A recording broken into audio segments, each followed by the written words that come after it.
Foster & Partners is held in very high regard internationally. It's a practice where there's been a great commitment to a process as well as a set of values in producing the work of the quality that it has consistently over that time, characterised very much by a sense of clarity and light. And I think that's a very fine thing to bring to architecture. Diversity, the work can range from a doorknob through a piece of furniture, inside or out, to a building.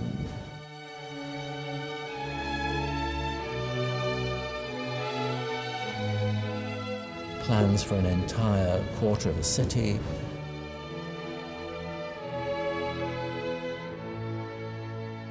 But the values, the approach, the care that a project is given is equal regardless of its size.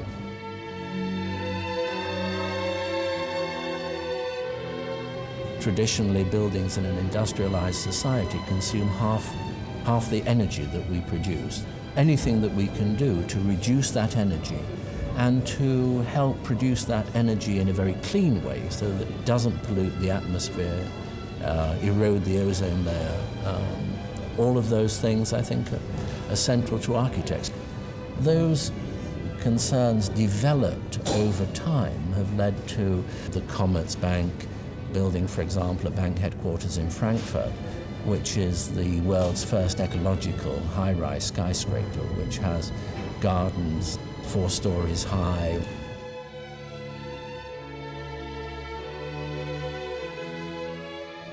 You can design a building, for example, the Willis Faber building, which we did in the early 70s, talking about flexibility for future change.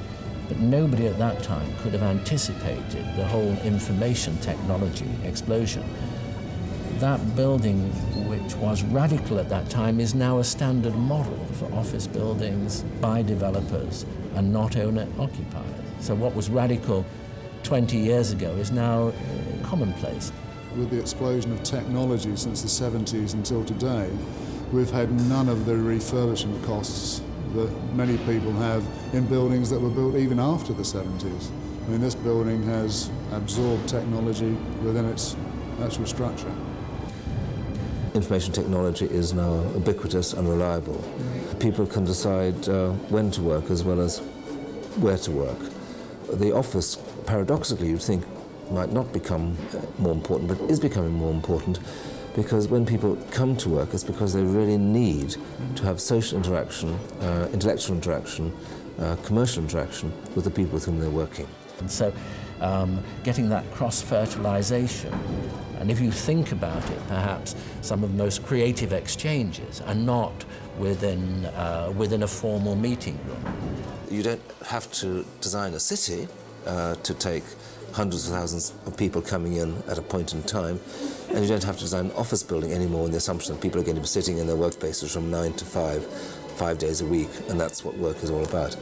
All those things are changing, which of course have dramatic implications for the design of the building services, the building environment, the depth of space. There's a lot of changes going on in the nature of the corporate workplace and therefore corporate tenants. The best practices, the best offices, the best corporations have the best people. There is now a view emerging that buildings are places, they're spaces, they're environments within which you can encourage the best people to do their best work.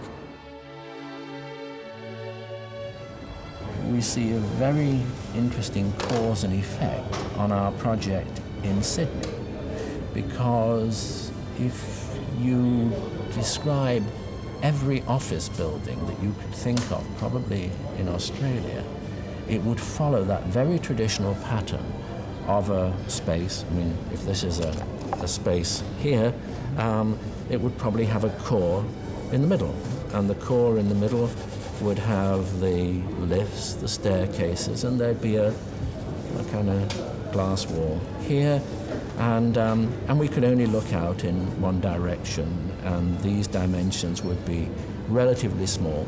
And if that was subdivided, we'd have a corridor around here, we'd have sort of individual offices, or it might be open.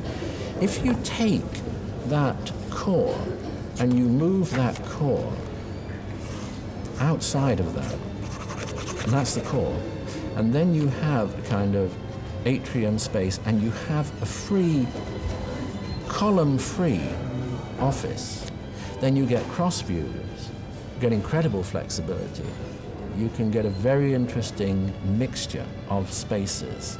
That the ability to do this on our project really sets a new standard of space. This project is, first of all, got a very wonderful site. This eastern side of Sydney is probably the best part of the city in which to do office buildings.